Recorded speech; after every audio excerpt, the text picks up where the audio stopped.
கொடுக்கட்டுங்கண்ணா. பொங்கலுக்கு மக்களுக்கு கொடுக்கணும் தவறு இல்ல. மாதம் மாதம் கொடுக்கணும் தவறு இல்ல. கோடை காலத்துக்கு கொடுக்கணும் தவறு இல்ல.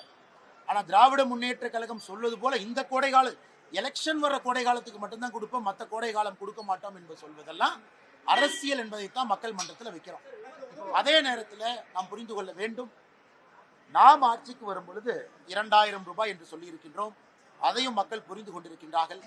திராவிட முன்னேற்ற கழகம் கொடுத்திருக்கக்கூடிய இந்த 3000, 5000, 8000 ரூபாய் என்பது தேர்தலுக்காக மட்டும்தான் கொடுக்கிறாங்கன்னு மக்களுக்கு தெரியும். ஆனால் தேர்தல் முடிந்த பிறகு இன்னும் அதிகமாக தேசிய ஜனநாயக கூட்டணியுடைய ஆட்சியாளர்கள் கொடுப்பார்கள் என்பது மக்களுக்கு தெரியும். ஆனால் தமிழகத்தில் உரிமை தொகை வாங்கக்கூடிய நம்முடைய சகோதரிகள் தாய்மார்கள் 32 விழுக்காடு பட்டியல் சமுதாயத்தை சார்ந்த நம்முடைய அன்பு சகோதரிகள் தாய்மார்கள் 32%.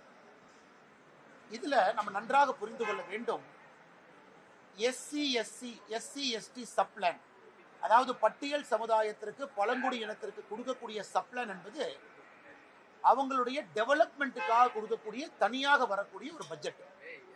அது நேரடியாக அவர்களுக்கு அவர்களுடைய வளர்ச்சிக்காக பயன்படுத்தணும். ஆனா இன்னைக்கு மாநில அரசு என்ன சொல்றாங்க, 32 விழுக்காடு இதுல எஸ்சி எஸ்டியை சார்ந்த சகோதர சகோதரிகள் இருக்கிறனால இந்த பிளான் அப்படியே டைவர்ட் பண்ணி கொடுக்கிறேன் அப்படிங்கிறது ஏற்புடையது கிடையாது. பொது பட்ஜெட்டில் இருந்து தான் நீங்க கொடுக்கக்கூடிய பணத்தை கொடுக்கணும். ஏன்னா நீங்க தேர்தல் வாக்குறுதி.